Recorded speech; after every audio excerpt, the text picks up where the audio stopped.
We've actually been in this sermon series in the book of 1 John, and today we're actually going to be doing chapter 5, verses 1 to 12, and then we'll actually be finishing up 1 John next week as we finish the sermon series, and then we'll have a new sermon series starting in August. And so, very excited to be back with you guys. As you know, 1 John is basically this book, as we've been talking about week after week. It's this eyewitness account of Jesus, an eyewitness, not an account of Jesus, an eyewitness of Jesus, who's basically writing to the early church about what is life with Jesus like, and what are the distinguishing markers of what Christian faith looked like in the midst of a world that was so new to Christianity. So you can imagine, John is using these different images of basically introducing this idea of Christian life. And one of the things that we've been talking about is he speaks in all these different images of love and hate. And one of the kind of controlling images is this image of light and darkness. Light and darkness. Now, today's sermon is actually called The Life We've Always Wanted. Now, here's the thing. I know that some of you, especially as New Yorkers, you're like, you're not going to tell me what I want.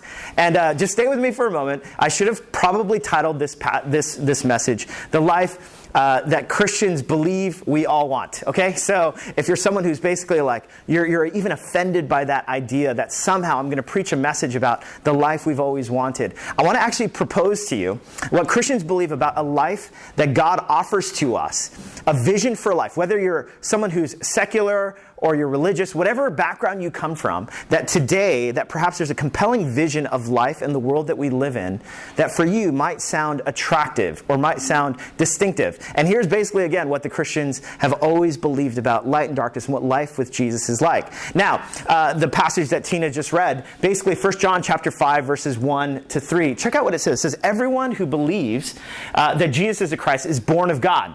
And everyone who loves the Father loves his child well. Now, if you've been with us over the past couple of weeks, you know that we've been dealing with these themes of love and darkness. This is how we know that we love the children of God. By loving God and carrying out his commands. Now, John is basically tying together two of these themes. One theme is loving God. What does it mean then to love God? And what does it mean then to carry out his commands? And he ties these things together, that love and carrying out commands are together. In fact, this is love for God, to keep his commands. Now, here's the thing. You're probably wondering, immediately you're like, wait a minute, keeping his commands, I knew it. That's what this church is about. It's about all these rules and legalism and keeping commands. Gosh, it was so good when he was talking about love versus hate. Now, all of a sudden, he's talking about commands. What's his problem? And I know that against modern sensibilities, the impulse is like, I don't want to live under someone's commands. I want to live freely. I want to be liberated because I'm a New Yorker, right? Right? There's this way in which each one of us want to live this certain way. But notice, when John is actually talking about commands and love, check out what he writes immediately after that. He says this. He says, and his commands are not burdensome. It's almost like he anticipates what you and I are already thinking when it comes to this idea of commands and following commands. Because how do commands and loving someone go together? And see, here's what John is proposing. He's basically saying, his commands are not burdensome, for everyone born of God overcomes the world. See, he's talking about something different about this loving kind of relationship with God. And what he's saying is, these commands are not burdensome, for everyone born of God overcomes the world. This is the victory that has overcome the world, even our faith. Who is it that overcomes the world? Only the one who believes that Jesus is the Son of God. There's something about commands and overcoming and love that he's talking about. Now, to review, in this book of 1 John, one of the things that we've been talking about is there's this theme of what Christianity has always been about is truth and love, or love and truth. That these are two sides of the same coin. For instance, the idea of Jesus coming with truth and love. He's someone who has integrity, but is also fully embracing and loving. And Christianity is actually embracing both of these sides of truth and love. We're people who believe in absolute truth. Do you remember from a few weeks ago about we don't have absolute knowledge, but we believe in absolute truth. And this is where faith comes in, because faith is what leads us to believe in this absolute truth. And there is this truth, there is this standard. But we also believe in being the most loving kind of people. Now, oftentimes we can often go to one extreme or the other. There's one extreme where we're all about truth, and you need to follow the truth, and you need to believe this and that. And unfortunately, in today's world, so many Christians have gotten the reputation of being judgmental, of being harsh, of basically being these truth mongers who are trying to change everyone's mind. And truth ends up becoming divorced of love. Now, on the other hand, there's another extreme, and one extreme might be, I'm all about love. We're all about everyone should be agreeable with one another, and everyone should tolerate one another. And yet, what love actually looks like without truth then becomes someone who has no principles of what is right or what's wrong. And whenever there is injustice or evil, it's difficult to speak out against that if all we're about is love and tolerance and embrace. And so that's why this whole Christian view is basically that truth and love actually go together equally. Now we see this embodied in the person of Jesus. So for instance, in Matthew chapter 5, verse 48, he actually gives his teaching. He says, be perfect as your heavenly Father is perfect. Now he also says, I and the Father are one. In other words, Jesus himself is embodying truthfulness, or another way of putting it is holiness. Now holy simply means set apart. So Jesus is basically saying, I'm the embodiment of truth or holiness. So he's someone then who lives with integrity and holiness. And yet, also in the Gospel of Matthew chapter 11, verse 19, Jesus actually has this moniker, and the moniker that's given to him is friend of sinners. Friend of sinners. How did he get that? It's because somehow people knew him as being someone who was incredibly inclusive and embracing. So here's the thing about Jesus then. He's both fully holy, fully set apart. He has integrity. He is someone who, with his words, with his ethic, with his body, every single part of who he is holy. And yet, he's also fully loving. And somehow Jesus embodies both of these things. And so in Jesus, we see the very definition then of what kind of a life with him is like. It's a life of being fully holy and yet fully loving. Now, one way to see this in Jesus is someone who, when it comes to his holiness, when it comes to his sexual integrity, his personhood, he was someone who lived out a life of sexual wholeness and integrity in terms of his ethic. And yet he was someone, when it came to people who had committed acts that violated all sorts of norms related to sexual ethics, he was someone that was incredibly embracing and welcoming and loving. Now, this is the task of what it means to be a follower of Jesus then, is to be a people then who embrace both holiness. What does it mean for us to be both holy and yet loving and embracing? What does this look like? And this is the invitation of the life that Jesus offers to us. Now, if I were to give this kind of overview of what this kind of vision is, this vision of holy and loving, I would say it's the word life. And later on in 1 John chapter 5 that Tina just read, this is where John introduces this other metaphor of life. He says, this is the testimony. God has given us eternal life. The word for life is the word Zoe. Can I hear you say Zoe? Zoe. What a fun word to say, right? And this life, or Zoe, is in his Son. Whoever has the Son has life. Zoe. Whoever does not have the Son of God does not have life.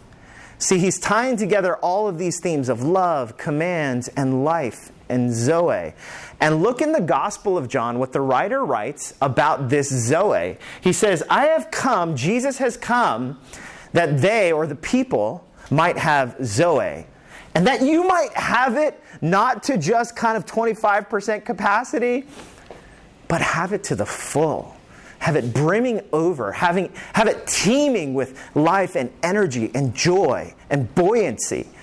This is the kind of life that Jesus is offering. He's talking about a Zoe kind of life. Now, Zoe is not simply just one's physical life versus death. He's talking about a life, like I mentioned, that's brimming with all sorts of goodness and stuff that's coming out of it. This is the life that Jesus is basically offering. And it's a life that's coupled with carrying out his commands and love. All of this is mixed in with truth and grace and holiness and love. And this is what offers us a certain kind of life. Now, some of you might be saying to me, like, okay, I get that, but honestly, I don't really want that kind of life. In fact, I'm searching for something different.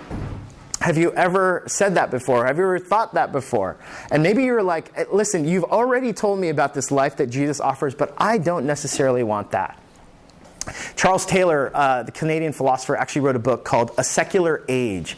And in his book, A Secular Age, he talks about how today, for modern people, we have often drifted away from religious kind of transcendence and truth. And the reason why is basically because as religion and faith has become irrelevant, each of us are searching for something as it relates to meaning and purpose and the transcendent.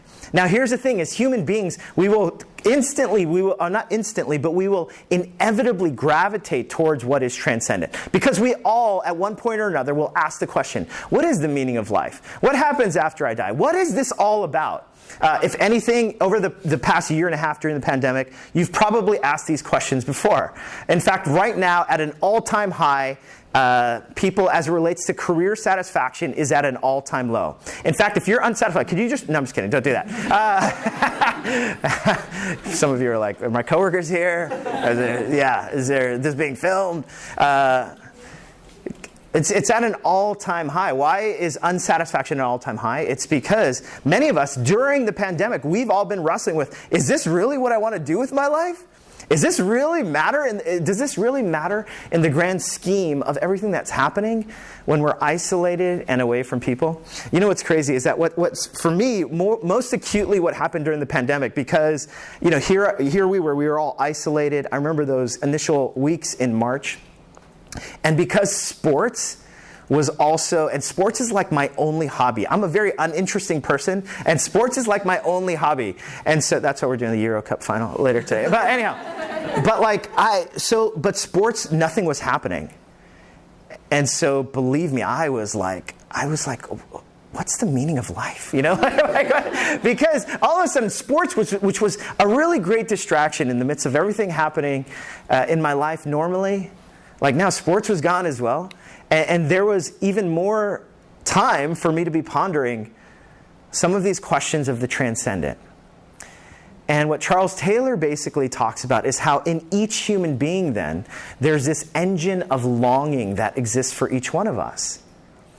Now, James K.A. Smith, he would actually, in analyzing Charles Taylor's work, one of the things that he talks about, he introduces this phrase of haunting eminence. And the reason why this phrase kind of sticks out to me is that word haunting, right? This haunting eminence that each one of us feel at different moments in our lives. This haunting eminence towards what is transcendent, what is real, what should I base my life upon? Is it my career? Is it these relationships that end up failing me? Is it sports and athletics? What Charles Taylor, really, in his book, A Secular Age, he says that all of us as human beings, whether we cling to religion or not, we are longing for transcendence. We are longing, and because we long for this transcendence, we have this haunting imminence about us. We're constantly wondering, what does give me life? What does give me purpose? What is all of this about? I was watching a documentary this past week, and it's a documentary called The Weight of Gold. And many of you might know that the Olympics are happening this summer in Tokyo. And so this was a documentary that was actually created by Michael Phelps, the most decorated champion in U.S. Olympic history. And one of the things that Michael Phelps has actually been very open about is his own struggle with depression as well as alcohol abuse.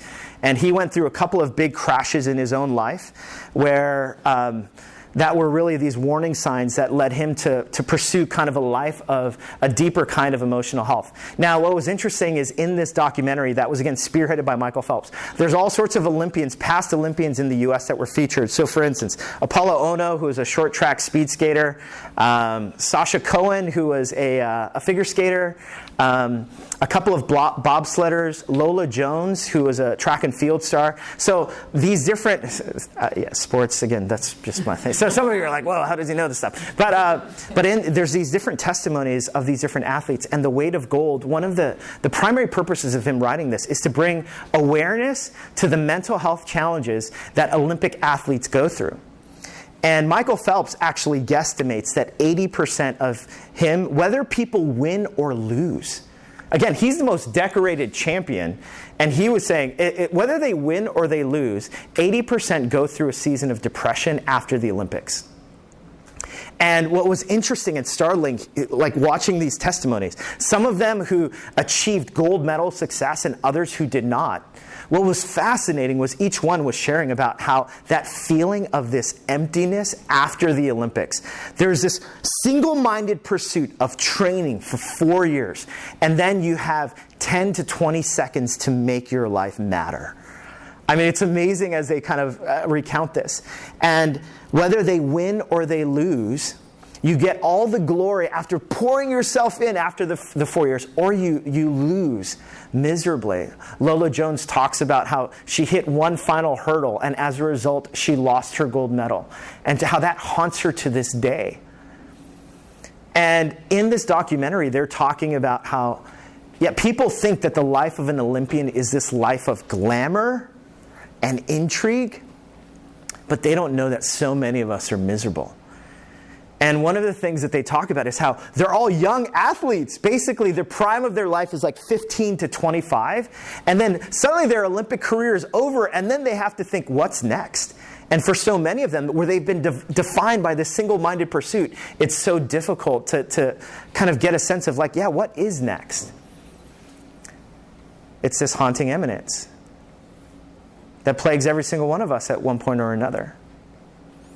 And we meet it whenever we face disappointment, difficulty, challenges, or when we've tasted elation, but then after that mountaintop experience, we've all had this feeling of like, is there more to life than this? That is haunting eminence. See, but it's not only in the West that we experience this, right? That's a purely fundamental American thing. I was actually reading in the New York Times this past week. There was this article that says these Chinese millennials are chilling. I didn't add the G because I'm cool. Anyhow, chilling, and Beijing isn't happy, right? And there was this article in the New York Times, and apparently there was this one young person who's a millennial who on social media basically wrote kind of this blog about this idea of the translation is lying flat. And here's a picture of it, of lying flat. And one of the things that he outlines as this young person in China is that over the past 20 to 30 years, there's been this incredible growth in China, not only as a world influence, but in their economy. And so much of the story that they've been told, especially as in China, so much of the country was impoverished, but has now grown into this superpower, especially economically, was how this promise that was sold to him from these older generations was, if you work hard and you make a lot of money, then you will be fulfilled. And one of the things that he's realized is that he's still not fulfilled working hard and making a lot of money and climbing that ladder. And so he coins this phrase of lying flat. And apparently the Chinese government flagged it and actually so that it couldn't go viral anymore. But the New York Times covered it. And the New York Times talks about this theme, though, of lying flat in these younger generations of people who are asking this question. Wait, is this what it's all about? Working really hard and making a lot of money? Is this it, really? And our country becoming a superpower? Is this really what it's all about?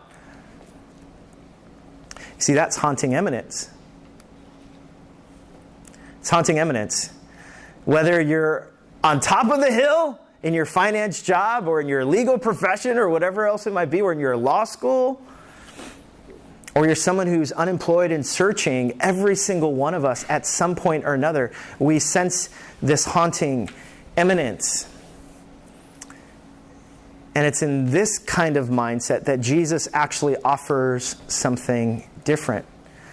He offers a kind of life where he says, I've come, see, don't you see? I didn't come just to give you fire insurance to save you from hell, which is what so many Christians might believe about what this life is about.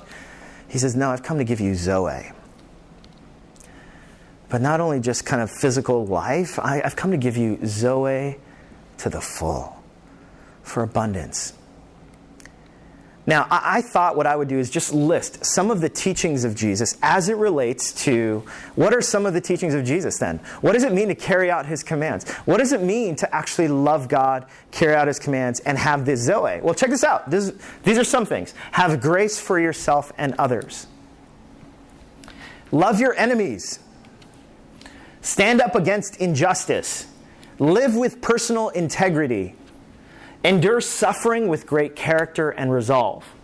Be generous with everything, including your money. Serve the poor and marginalized. Now, these are just summaries of the teachings of Jesus. Now, here's the thing. Some of you might look at this list, and here's the thing that we're aware of, right? This list, it's not like these things are easy things. It's not like this is a lying flat kind of life. Some of these, in fact, can cause much difficulty and strenuousness. And yet, here is the kind of life that Jesus offers. Now, some of you might look at this list, though, and you say, you know what, this is a compelling vision for life. However, honestly, like if this is all Christianity is, a list of do's and don'ts, and a list of, okay, do this, and don't do this, and do this, and don't do this, is that what religion is all about? Well, no. And I'll show you why. Because in 1 John, remember, it talks about love, keeping his commands. His commands are not burdensome. And then notice what John writes about why his commands are not burdensome. He says, this is the victory that has overcome the world. What does that mean? This is a victory that is even our faith. Who is it that overcomes the world? Only the one who believes that Jesus is the Son of God. See, he brings it back. So he's talking about love and commands. He's tying it together. And then he brings it back to Jesus. And notice what he writes about Jesus. This is the one who came by water and blood, Jesus Christ. Now, scholars have wrestled with, what does this mean, water and blood? Why is he bringing this up? What is water and blood? Well, there's basically two different views that scholars have kind of settled on. One view is that water and blood actually refers to when Jesus was crucified. There's this historical account where he's pierced in his side and water and blood flow. That's one kind of belief of where this connection of water and blood comes from. Another belief is water throughout the scriptures is used as kind of this metaphor for cleansing or for baptism. And Jesus, of course, was someone who came to bring cleaning, and he was also someone who was baptized himself. And the blood refers to him dying on the cross. Now, both of those views, I'm not sure which one I agree with, but here's what both of those views point to. See, the reason why John is bringing up Jesus and water and blood, and you'll see, he did not come by water only, but by water and blood. And the passage goes on and on about this Jesus person. The reason why he's talking about this, because he's talking about love related to commands, and then he goes straight from love and commands to Jesus, the person of Jesus, who actually lived and died, and who wants a relationship with me and you. To have a relationship in this manner where you can have faith in this person who actually came to us.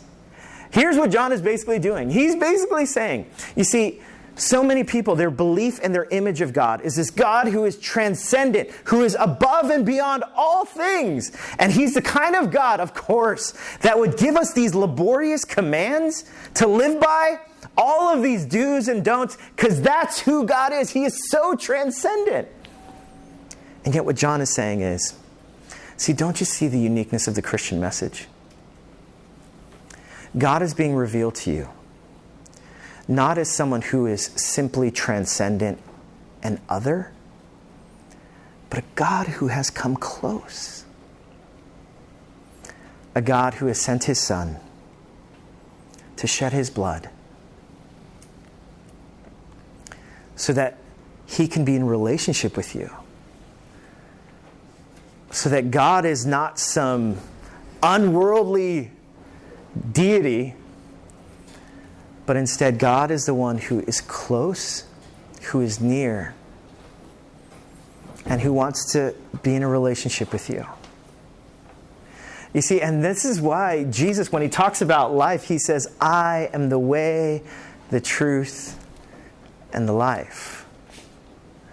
This is why when Jesus would talk, and he would be talking to his disciples and anyone who would listen, he would be talking about a relationship with him, not a dogma, not simply this transcendent figure, but someone who has come close. And the ultimate sign of his commitment to this relationship is the water and the blood, that he would give his life for you to demonstrate to you and to me that he loves you and is for you and wants to be in relationship with you. And this is the invitation of God. That God is not simply distant and transcendent, but he is close. And it is not about a bunch of do's and don'ts, but instead it's about you and me in this friendship relationship, this dynamic where we've been captured by something bigger than ourselves, a God who loves us enough to die for us. You see, this is the beauty of the Christian. This is how explosive the message of Christianity is, especially when so many of the beliefs about God is he is this transcendent other kind of figure. Now, a couple of weeks ago, I talked about this passage in Revelation chapter 3. Jesus is actually, he's writing, or he's saying this to the church, and it's in a letter in the book of Revelation that's being written to 7 churches. And one of the churches, this is what Jesus says. He says, "Here I am. I stand at the door and knock. And I knock so that you will follow a bunch of commands that I give." No, he doesn't say that. I mean, isn't this beautiful? Look at the image. He says, "I'm just knocking at the door. And the reason why I'm knocking at the door is because if you hear my voice and you listen to me and you open the door, I will come in and set you straight." No. I'll come in and eat with you and you with me. We'll enjoy some pizza and some cold water together.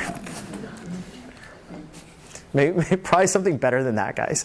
But our church is doing the best we can.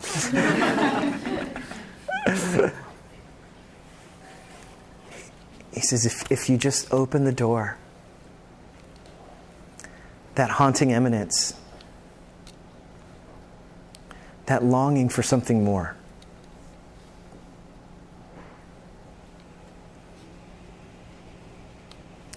what if it is Jesus? And what if all it takes is just opening the door?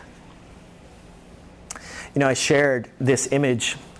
It's an image, it's a painting by William Hunt, an English painter in the 1850s. And it's called Light of the World.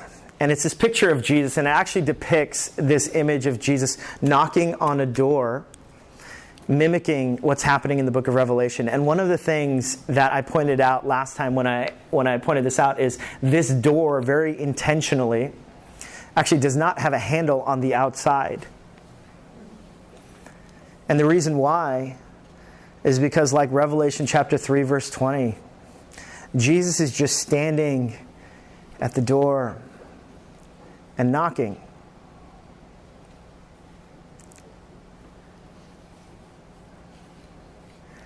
And the handle is on the inside. The same is true for you and for me. It's a matter of simply opening the door. Of saying, Jesus, you're right. I've been chasing my career. I've been chasing money. I've been chasing these relationships. I've been chasing alcohol. I've been chasing sports. I've been chasing shopping. Whatever it is, whatever that haunting eminence might be, I've just been chasing. And I'm tired of chasing. And I'm ready to open the door. Or I'm ready to open the door again. To have you be the one who fulfills my deepest longings. To have God be the one who's given me the life I've always wanted.